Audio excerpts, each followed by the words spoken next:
story is, it's a very unusual story because I used to manage pop singers. I come from a corporate background. And one of the artists whom I used to manage, who's an idol, made me send my photographs to the Miss India competition. Okay.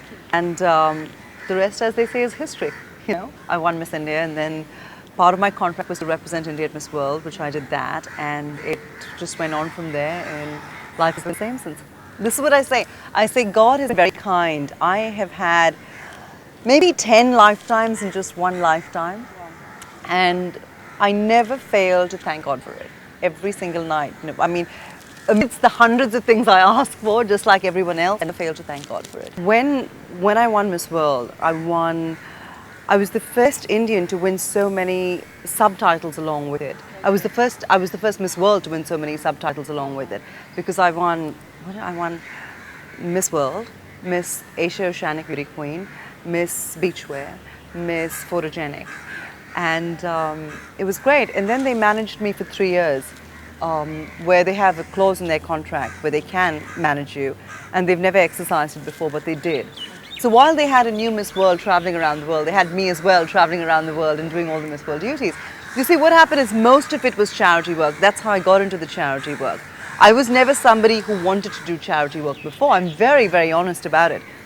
I remember when one of my judges asked me, he said, "What would you do with your prize money?" And he said, "Which charity would you give it to?" And I said, "Why would I give it to any charity? My prize money is my own. I'd have earned it, you know. I'd spend it on my friends, my family, and whatever I want to buy and invest some." So I think that was a bit unusual because they're kind of used to hearing, you know, a standard, I want to save the planet and heal the ozone layer thing. But most of your work when you win it, and that's what I said, if I win Miss World, whatever charity work I have to do, I do it, you know, 100%. But my prize money is mine, thank you. And most of my work ended up being charity work because that's what you do a lot of when you win Miss World.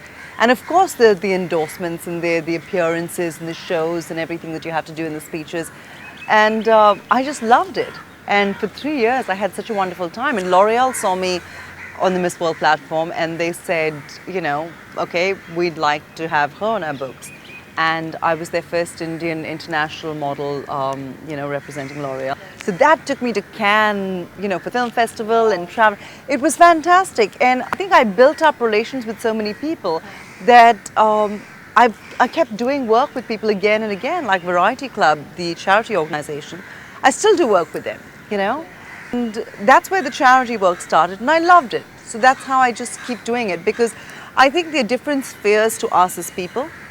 And I luckily am in a position, God blessed, to cater to my work needs with me working. I have my financial security with that. I have my emotional security with my friends and family. And I have my spiritual security with the work I do. So the charity work I do. So, you know, I'm blessed.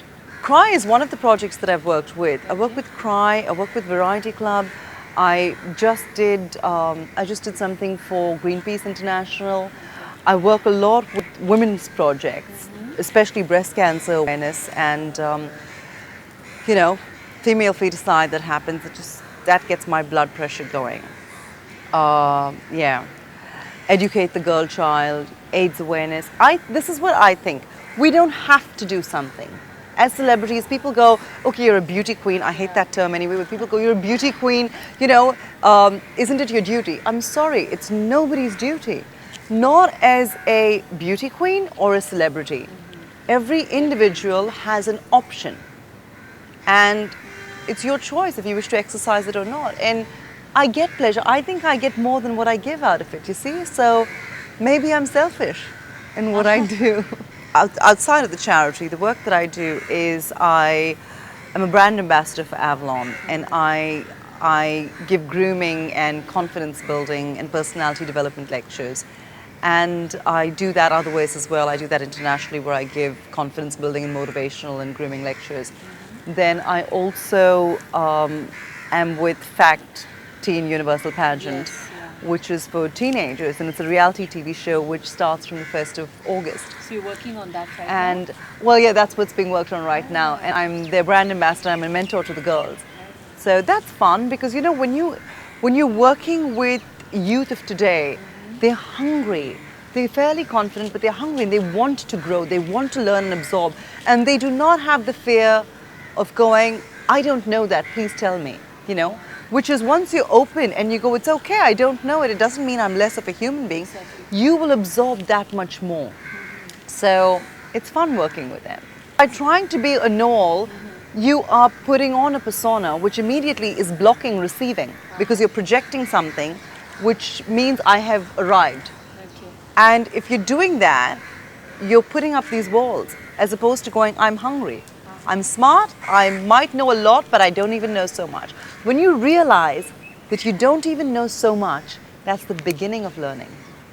As long as you think you know it all, you haven't even begun to learn. Rocky S and myself, we did the auditions. I said, I will only be involved in the auditions, in that form of judging, because after that, if I'm going to be a mentor to the girls, they need to be comfortable and to trust me. Exactly. So for the auditions, you've got a basic criteria where you're looking, at the end of it, it's a beauty pageant. So no matter what somebody says, your personality, your looks, your body counts.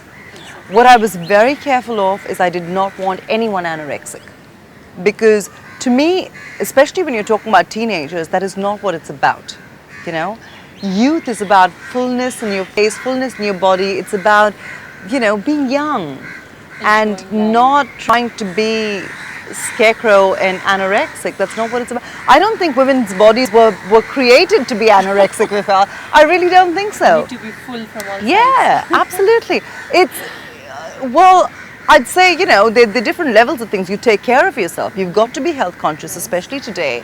Watch your diet, do your exercise, watch your weight. But I don't, you know, I think if you ask guys, they don't want skinny women either.